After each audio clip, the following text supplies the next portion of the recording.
We continue part 3 with chapter 5, Demoniacs. On the Sabbath following his return to Capernaum, Jesus went with his disciples to the service of the synagogue and, according to his custom, expounded the Holy Scriptures, Matthew 7 and something from Mark, and Luke 4. There seems to have been great simplicity in his mode of treating all subjects, but it is remarked on this occasion that there was an element in his method which not only interested but astonished his audience. He spoke on the most profound and important subjects, not as one discussing them, showing what can be said on both sides, nor as one striving merely to stimulate the intellects of his hearers, nor as a learned man reporting the results of the researches of the best minds, but decisively with authority, as declaring truths which were not to be questioned, with an authority from which there was no appeal, and with a spirit of full power. The contrast which this afforded with the pedantry, the pretense, the sophistry, and the quibbling of the scribes made Jesus notable. On this particular Sabbath there came into the synagogue a person described by Mark 1:23 as a man with an unclean spirit. So, see, they distinguished what type of spirit he had, right? By Luke 4:33, as a man which had a spirit of an unclean devil. Combining the narratives of these two historians, we have the following account. The man cried out, "Ah, what to us, and to thee, Jesus the Nazarene? Hast thou come to destroy us? I know who art thou, the Holy of God." And, people start talking with them. Okay, what else is with you, right? Jesus spoke sharply to him and said, "Be silent and leave him." Then the devil or unclean spirit threw him down, tore him, howled, and left him. Well, convinced him that he needed to do that, right? Because you can psychosomatically direct your body like that. And the people were astonished and questioned among themselves and said, "What thing is this? What new doctrine is this? For with authority and power he commands even the unclean spirits, and they obey him." This occurrence greatly and rapidly increased the fame of Jesus through all Galilee. For then as now, a crazy man was an object of general notice. It brings us at once to the consideration of the perplexing question of what is ordinarily called demoniacal possession. It's ordinarily called demon possession because people don't realize their free will. And people act that the same way with with their faith, like, oh, they don't have a choice. You do have a choice, what you're going to believe in, what you're going to do, no matter what influences are upon you, right? In examining this subject, we have the disadvantage of not having in our own times anything that quite corresponds with this remarkable class of phenomena, or which is recognized as falling into this category of maladies. We are remitted to the ancient writers and must learn what we can gather from the notices in the classical authors and the New Testament historians. So far as the latter are concerned, it is to be noticed that the word used by them in reference to all these cases is one which does not mean the devil, Satan, but demons. The classical writers, except when they indicate by a special epithet to the contrary, use the word as describing good-natured, or at least not malevolent beings.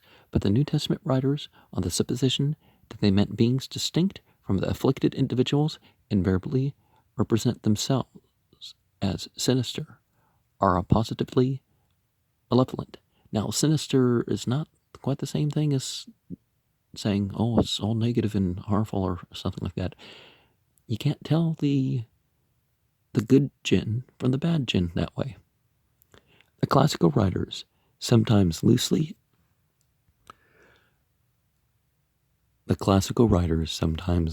employed the word to mean any spiritual existences out of man, from the spirits of the departed up to the supreme being, the father of the gods, as it was called. But of course, anything that's male or female is a creation. But when they pretended to be precise, they described them as intermediate beings between man and the gods. And I would also say that anything male or female can't be a god or goddess. Plato says every demon is a middle being between God and mortal. He further says that demons are they're reporters and carriers from men to the gods, and again from the gods to men, of the supplications and prayers of the one and the injunctions and rewards of devotion from the other. Well, we see sort of the focus like with light beings, but does Plato in his Symposium, page 202 and 203, is that a translation? Because what page is Plato? But is that, are they referring to the Agatha demon, the Agatha demons, or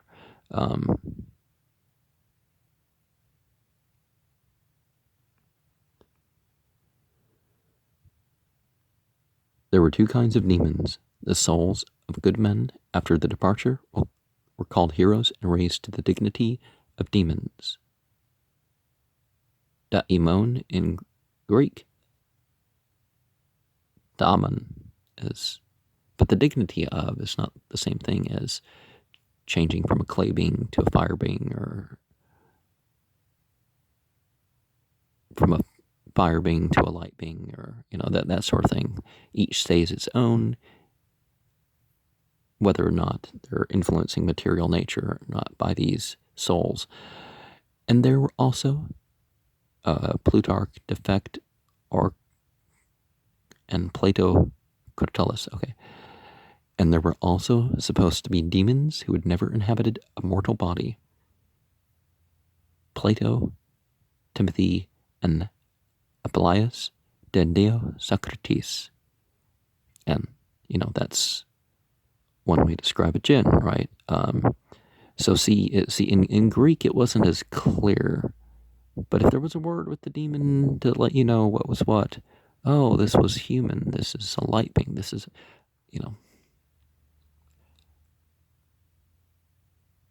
Philo says that the ancients held souls, demons, and angels as the same. So, yeah. The demons who, and that was in De Gantibus.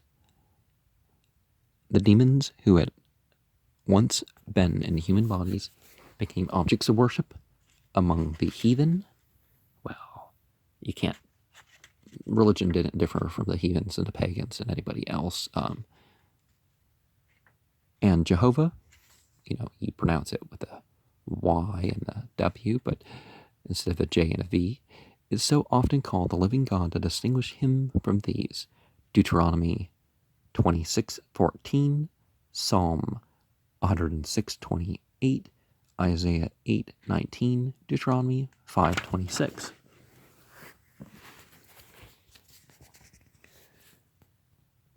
Josephus, incidentally, gives us his opinion, and we suppose the opinion commonly entertained by his countrymen of demons, who says, are spirits of wicked men that enter into the bodies of the living and kill them if they do not obtain help. Wars of the Jews 6:6-3. The New Testament historians seem to give the impression that they believed in the existence of separate spirits, for they call them pneumata, who were intelligent, powerful, evil, and unclean. Compare Matthew 8:16, 10:1, Mark 9:20, Luke 10:20, Mark 1:24, Luke 4:34, Matthew 8:28-32, Mark 9:26, Matthew 12:45, Matthew 10:1. Whether they held the opinion of Josephus that they were the spirits of wicked men who after death entered the bodies of the living to torment them, or used the word in the sense of the classical authors, is a question we must examine in the light of all that is said by these historians in their narratives of cases of apparent demoniacal possession. And whether you call it a demon or a male or female deity, it can kind of come off the same, right? But whether you feel like it's beneficial or not has nothing to do with whether it is a demon. In regard to those possessions, there are two theories, which may be stated with the reasons in advance, and we shall see how far each accounts for the phenomena recorded in the biographies of Jesus which we possess. We are to ascertain what was the opinion held by Jesus and the New Testament historians. It is held by some that Jesus and the writers severally called Matthew, Mark, Luke, and John believed that the demoniacs were persons into whom evil spirits had entered. Whoever those spirits were, but generally supposed to be devils, Satan's angels who held or possessed the demoniac, using his body for their purposes. The reasons assigned for this opinion are these. 1. The demoniacs beseech Jesus not to torment them if they ask and answer questions in a rational manner. They are said to leave men and enter swine, and so on. 2. Physical diseases are mentioned of those possessed with devils, where no mental ailment is suggested, as in Matthew 9:32, where it is said that they brought to him a dumb man possessed with the devil, as in Matthew 12:22, one possessed with the devil, blind and dumb. 3. In the case of the youth described in Luke 9:39. The symptoms, those of epilepsy, but the Father assigns them to be to the influence of a demon, and Jesus and his disciples say nothing to contradict the theory. The demoniacs professed they were possessed of demons, as in Mark 5:9, and the same was asserted by their nearest relatives, as in Matthew 15:22 and Mark 9:17. The writers of the New Testament histories observe a distinction between those who were diseased and those who were possessed. In Mark 1:32 it is recorded, they brought into him all that were diseased and them that were possessed of devils. The same distinction is in the passage in Luke 6:17 and 18. It is said that Jesus himself maintains the distinction in a very marked manner in his commission to his disciples, recorded in Matthew 10:8. Heal the sick, cleanse the lepers, raise the dead, cast out devils. 6. The demoniacs knew Jesus to be the Son of God and the Christ. Well, if they're the ones calling him that, well, but he doesn't call himself a Son of God, or as we learn from Matthew 8:29, Mark 1:24, and Luke 4:41. And Jesus forbade them from proclaiming him as the Messiah. Well, Messiah and a son of a deity is not the same thing. But a phrase that can apply to everybody, sure. Attached to the house of worship, anybody can become attached to the house of worship. 7. There are at least 5 cases in which Jesus seems to address demons as existences separate from the persons afflicted. These are recorded severally in Mark 1:25, 5:18, Luke 4:35, Matthew 8:32, Mark 9:25. In the first case, Jesus bids the demons to be silent, and at the last to enter no more into the person who had been possessed. 8. Jesus connects Satan with the demons, as when the 70 returned from their mission and reported that even the demons were subject to them through the name of Jesus, he replied, Luke 10:18, I beheld Satan as lightning fall from heaven. It is also observed that in Matthew 12:25, Jesus replies to the suggestion of his enemies that he was casting out devils by Beelzebub, the prince of the devils, with the argument that Satan cannot be divided against Satan, else his kingdom would not stand. It may be added that the woman who had a spirit of infirmity is represented by Jesus to have been bound by Satan. Luke 13:11 and 16. 9 and Matthew 12:43 at sequence.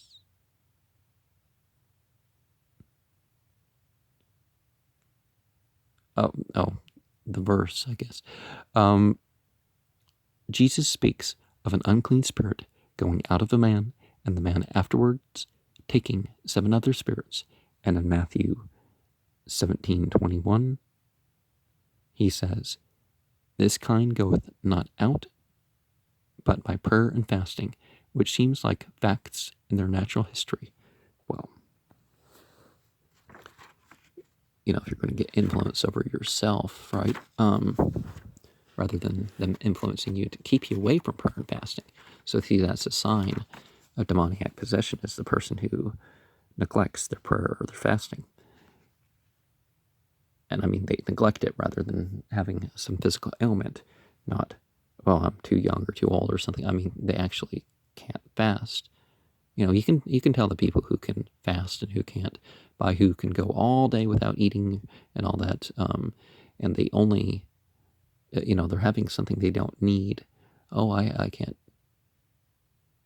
like vitamins that you can take at any time, but they're like, I have to take them at 2. Well, if you're used to taking them at 2 p.m., doesn't mean you have to take them at 2 p.m., whatever. There are some medications that may be the case like that, but usually people that say they can't fast, they won't fast. Finally, it is contended that it detracts from the dignity of the miracles of Jesus to suppose that he had only healed diseases. Yeah, no, it doesn't. What you've done is what you've done. It doesn't detract from the dignity to say, well, you didn't do these other things too. The dignity of the people who were saying that, but the casting out of devils being supposed to be a greater display of divine power.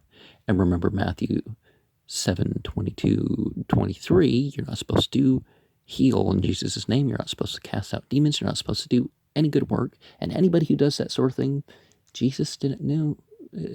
You're working outside the law of Jesus. Jesus didn't know anybody like that. So that says a lot about Christians, right? And the verse before that, 7:21, of course, talks against the fanatics, is the people who say, Lord, Lord. And, I saw this interview of this. I read this interview of a model, and this person was like, they don't, Jesus is Lord. That's it. They don't feel like they're bound to, like somehow being righteous is bad on other people. It shouldn't be, It's other people's choice whether they want to be righteous or not. That's the whole point. The opposing theory is that in reality, there never was such a fact as a demon or evil spirit, whether formerly in human flesh or always a separate existence, taking possession of a man and having such control over him as to be able to torment and destroy him. Well, in Islam, they don't believe in ghouls. That all the recorded cases are of persons miserably diseased in mind or body, or both, and that because the phenomena were inexplicable, the popular mind assigned them to the influence of demons, and that Jesus, in order to be understood by his contemporaries, adopted the usual forms of expression as most readily indicating the special class of diseases. Well, it doesn't mean two things can't be together. Certain vulnerabilities, like certain spiritual awareness and stuff, when you're approaching death, when you're a pre-adolescent,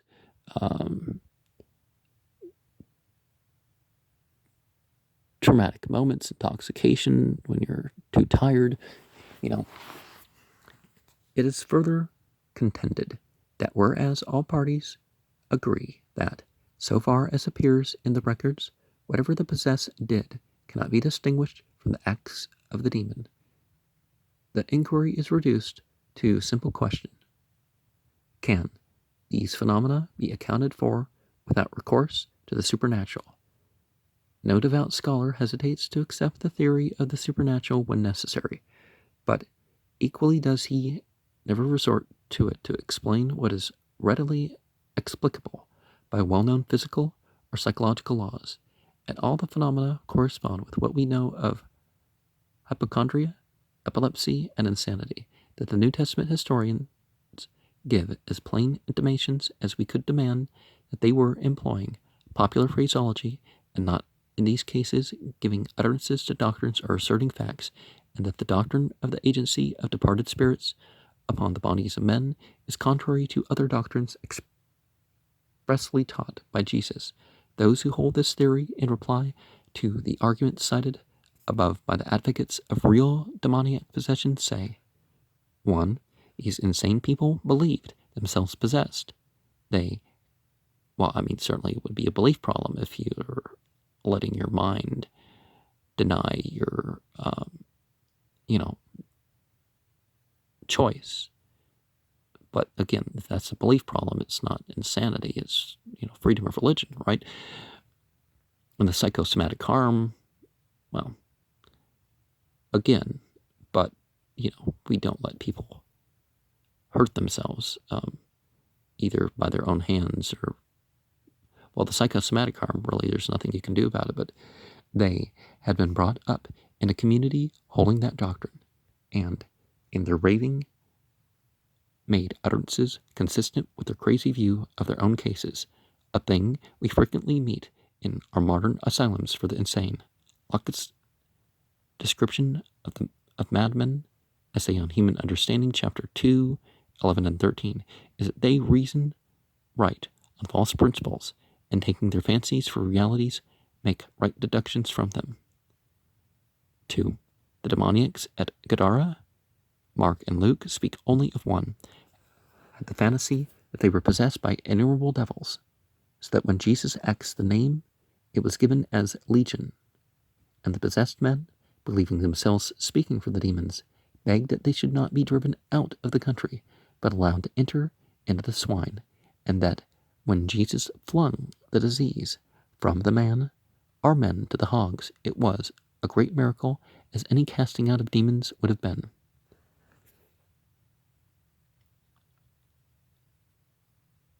It is paralleled by the transference of the leprosy from Naaman to Gehazi in 2 Kings 5:27. It is really quite noticeable that in the original, in Mark 5:9, it is said, Kai eperota auton. He asks the man, not auta, the demon. Because that's the thing. It doesn't mean that there's not actual spirits. It means that the control is something that you're supposed to get in the person. So if the person's beliefs don't allow the control of the demons, then, it doesn't happen, right? Because they're beings that, respect your free will. It's not like the laws of nature, whether you agree with it or not. The laws of nature are going to take their role, right? Actual demons would not have chosen to go into the swine.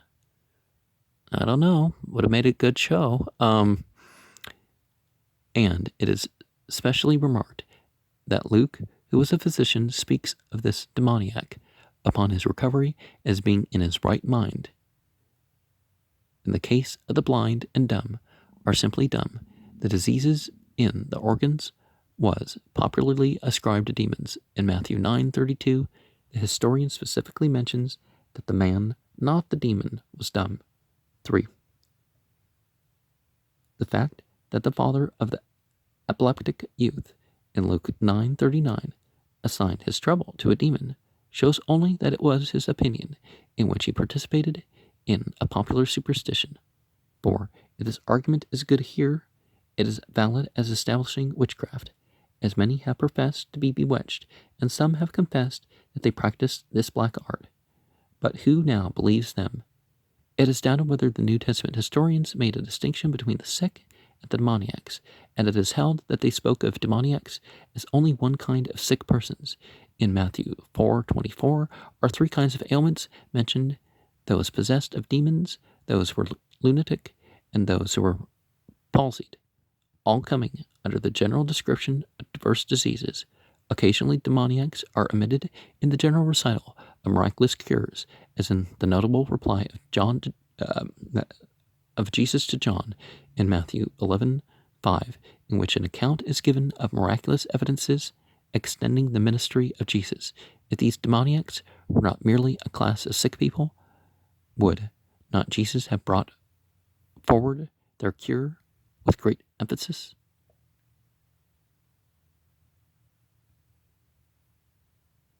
6. It is alleged that it does not appear that all the demons knew Jesus, that some of these insane people did recognize Jesus and call him by high and holy names, is not to be wondered at when we recollect how this person was coming to be known, and what great things were notoriously done by him every day. And see, we have the case of somebody that called Jesus Son of God. They were corrected and exorcised. We have another case where it seems that somebody may have literally thought him that way. And,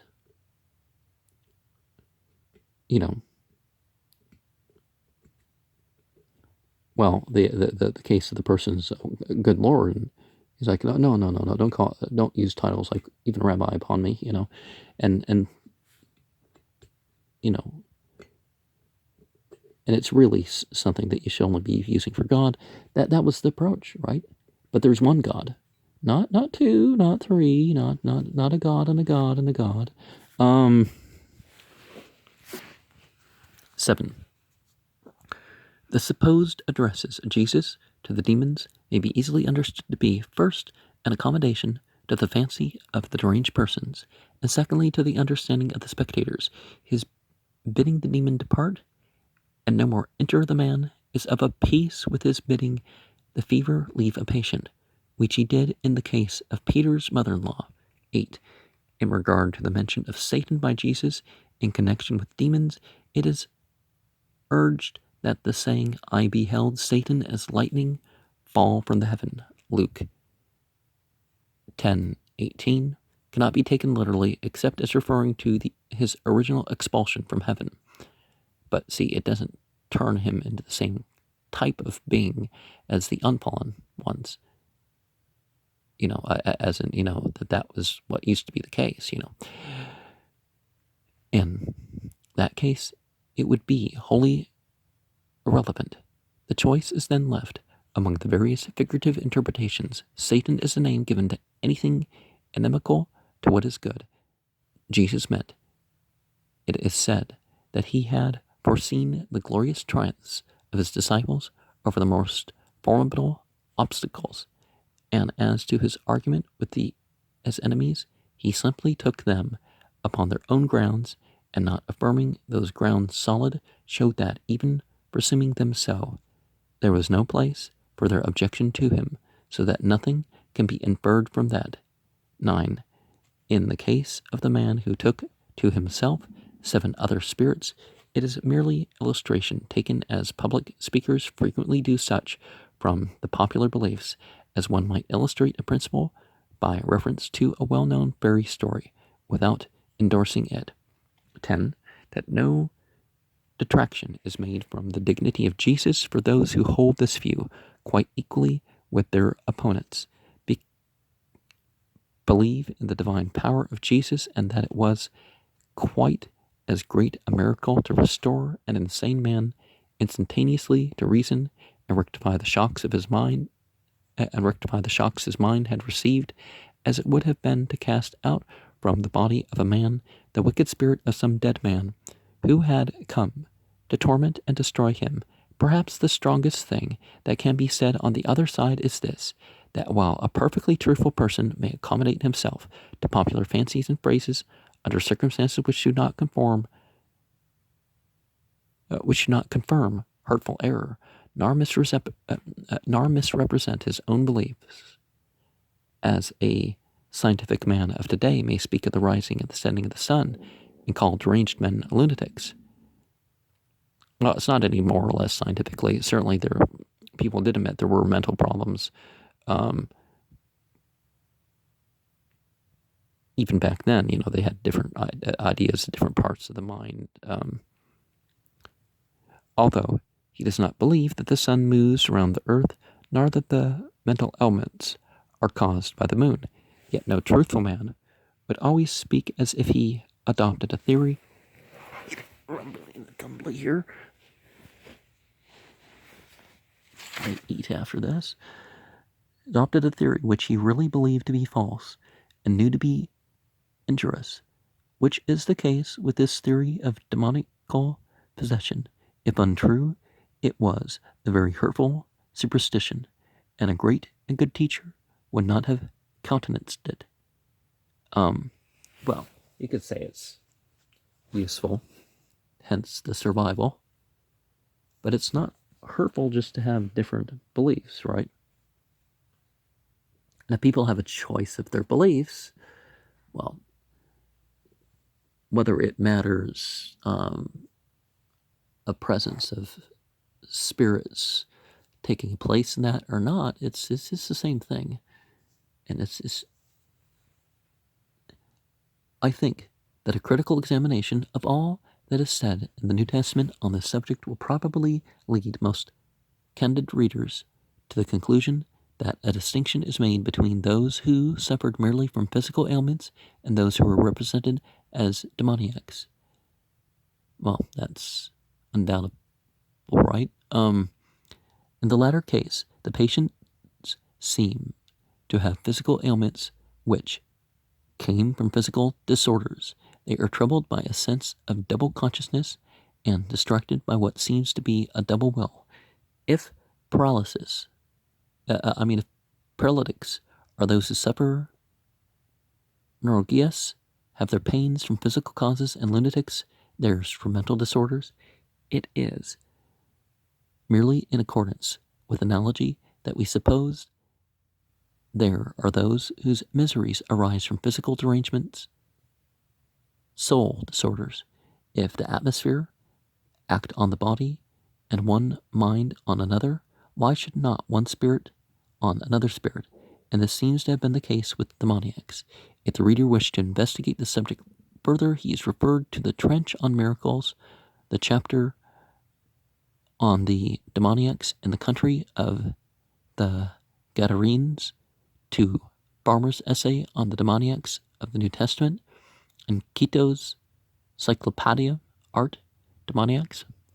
We return now to the demoniac in the synagogue of Capernaum. His symptoms are such as we now see in persons who are known to be insane. His insanity was, by his countrymen, traced to the agency of a demon. As the insane are often strangely moved by the presence, the voice, and the words of certain persons, so was this man moved by the intonations and language of Jesus. So the sound and the meaning. Believing himself possessed of many devils, he suddenly lost his self-control and gave vent to such a shriek of rage and fear as such beings would be supposed to utter under the circumstances, crying out at first inarticulately, and then making an appeal to Jesus, and then calling him the Holy One of God. Well, if it's related to expectation, you open yourself to the experience of what is expected, and it makes it more likely. On the theory of demons, they recognize the holiness of Jesus and his powerful influence, and thus, in a paroxysm of rage, gave their testimony to him. He declined it, but said, "Hold thy peace, and come out of him."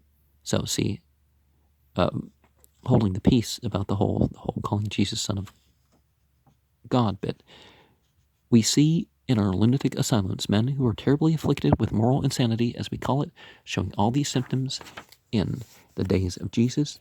They would have been said to be possessed with an unclean spirit or demon in all ages until the tender and wise teachings of Jesus began to prevail in the world. Such people were objects of dread and were cut off from the kind of offices of society. Jesus treated the case differently. He pitied in his own name, and by his own authority he pronounced a command, which was followed by a shriek, and the maniac passed through the convulsion into health and peace. The assembled people were astonished and delighted. The synagogue broke up, and men went away, wondering and praising. And we have scribes and books here. But let's remember something else. Like Carl Gustav Jung said about one of his patients, "Hey, I don't have the authority to say that this spirit snake doesn't exist." He didn't have knowledge about that. But what he did know about was that we can't let her go and try to cut it out of herself. So, our deal is with the physical world, our deal is with the mental world, the spiritual world, that's another thing entirely, right?